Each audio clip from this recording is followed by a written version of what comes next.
Bonjour mes chers élèves de B9. Aujourd'hui, on va continuer notre travail avec le chapitre 1 de la digestion. Spécifiquement, on va parler des enzymes comme étant des agents de la digestion.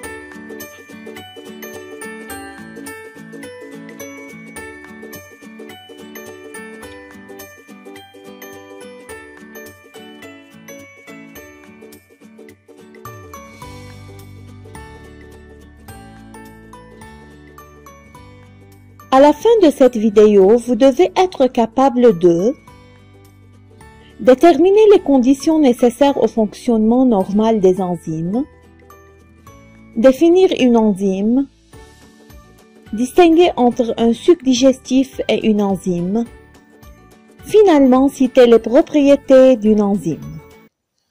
Vous vous rappelez ce qu'on a expliqué dans la vidéo précédente?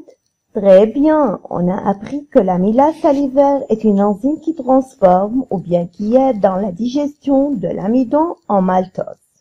Mais, est-ce que l'amylase salivaire est la seule enzyme présente dans notre système digestif? Est-ce que l'amylase salivaire digère tout type d'aliments? Est-ce que les enzymes ont besoin des conditions spécifiques pour être fonctionnelles? Dans cette vidéo, on va répondre à toutes ces questions. Pour cela, on va réaliser quelques expériences et les analyser pour indiquer le mode d'action des enzymes digestives. Voilà, c'est le schéma de notre expérience. Regardez avec moi. On a pris deux tubes A et C, A et B. On a mis dans le tube A de l'amidon cuit et de la salive fraîche, dans le tube B de l'albumine d'œuf et de la salive fraîche. Mais c'est quoi l'albumine? Très bien, c'est le blanc d'œuf qui contient des protéines.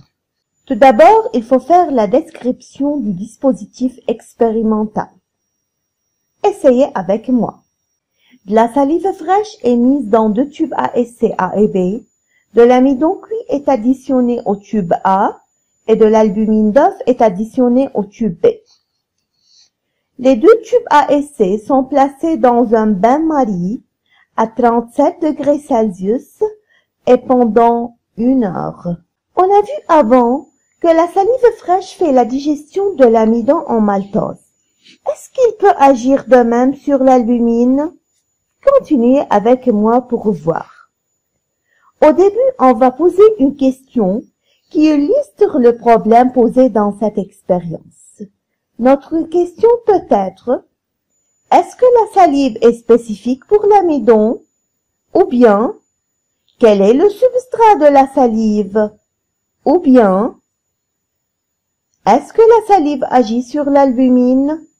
Si on choisit la dernière question, comme la question correspondante à notre expérience, notre hypothèse sera la salive n'agit pas sur l'albumine d'œuf. Voyez avec moi. De même, on vous demande parfois de dresser un tableau des conditions d'une expérience. Je veux aujourd'hui vous enseigner comment on dresse un tableau des conditions. Tout d'abord, les conditions d'une expérience sont les variables mises en jeu dans une expérience. Par exemple, les tubes A et C, le bain-marie, le temps nécessaire, etc. En réalité, le tableau des conditions le tableau des conditions est un tableau à double entrée. Les conditions sont citées ici et on a deux tubes A et C. Regardez, comme substrat, on a l'amidon cuit dans le tube A et l'albumine dans le tube B. Comme sucre digestif, on a le même sucre digestif qui est la salive fraîche dans les deux tubes. On a la même température qui est le 37 degrés Celsius dans les deux tubes. On a le même temps attendu ou bien le même temps nécessaire pour le protocole expérimental qui est 1 heure. N'oubliez pas de mettre un titre pour le tableau dressé comme le suivant. Maintenant, on va classer les variables en contrôlées, manipulées et affectées. N'oubliez pas, Les variables contrôlées, c'est tout ce qui est commun entre les deux tubes. Regardez, il y en a même type de sucre, la salive fraîche, même température, c'est 37 degrés Celsius, et le temps nécessaire pour l'expérience. La variable manipulée, c'est ce qui est différent entre tube A et tube B. Alors, c'est le type de substrat. Dans le tube A, on a de l'amidon cuit. Dans le tube B, on a de l'albumine d'œuf. Finalement, la variable affectée, c'est-à-dire le résultat final, très bien, c'est la transformation de l'amidon et de l'albumine. Comme résultat, on voit qu'après 1 heure, le test de Ferling donne un précipité rouge brique dans le tube A. Mais le précipité rouge brique n'apparaît qu'avec un sucre réducteur, c'est-à-dire dans le tube A qui contient initialement de l'amidon. Maintenant, on n'a plus d'amidon, on a un sucre réducteur comme le maltose par exemple. Tandis que dans le tube B, le test de Biuret donne une coloration violette. Rappelez avec moi, la coloration violette avec le test de Biuret apparaît lorsqu'on a une protéine. Mais dans le tube B, on a mis initialement de l'albumine qui est une protéine.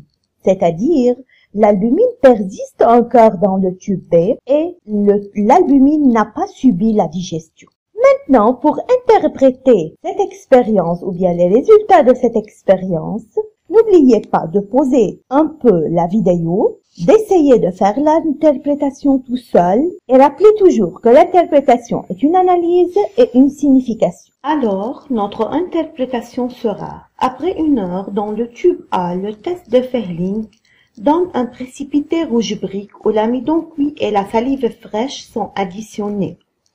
Ceci signifie que le tube A contient un sucre réducteur. Alors que dans le tube B, le test de Biuret donne une coloration violette où l'albumine et la salive fraîche sont additionnés. Ceci signifie que le tube B contient de protéines. Maintenant, si on veut conclure, on peut dire que la salive digère l'amidon en sucre réducteur dans le tube A, mais ne digère pas la protéine dans le tube B. Alors on peut conclure la première propriété enzymatique qui indique que les enzymes sont spécifiques, c'est-à-dire chaque enzyme agit sur un substrat spécifique et non pas sur n'importe quel type de substrat. Pour aujourd'hui, c'est tout ce qu'on va expliquer. J'espère que vous regardez la vidéo pour plusieurs fois et que vous suivez avec moi le reste des objectifs dans la vidéo qui suivent. Au revoir mes chers élèves.